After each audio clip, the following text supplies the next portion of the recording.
ហើយខ្ញុំសូមក៏អរគុណផងដែរកន្លងទៅឃើញមានសប្បុរសជនមួយចំនួនដោយខាងនវត្រាហើយខាងបងប្អូនប្រមាណអ្នកគេទិញទិញអីជួយកសិកររបស់យើងតិចច្រើនបាទគឺជួយនេះជាទឹកចិត្តសំខាន់ណាស់ហើយខ្ញុំសូមអរគុណណាស់ចំពោះការជួយបែបនេះគួរប្រសើរជាង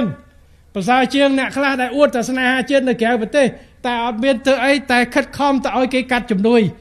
កាត់ទីផ្សាររដ្ឋអ្នកទាំងនេះគាត់តិចច្រើនគាត់ខំប្រឹងជួយហើយបន្ថែមជាមួយឲ្យខ្ញុំក៏អរគុណដល់ម៉ាស៊ីនកិនស្រូវសហព័ន្ធស្រូវអង្គរបស់យើងដែលចូលអន្តរាគមន៍ដើម្បីជួយធ្វើយ៉ាងណាបង្កើនចរន្តទិញស្រូវជាពិសេសនៅក្នុង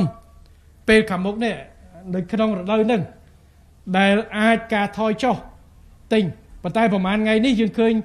កំណើននៃការទិញយើងសង្ឃឹមថានឹងកើតតទៅទៀតដើម្បីជួយព្រោះឆ្នាំនេះយើងធ្វើស្រូវបានច្រើនផងដែរបាទកុំជឿកុំជក់កុំជួញគ្រឿងញៀនបំណងល្អពី Right to You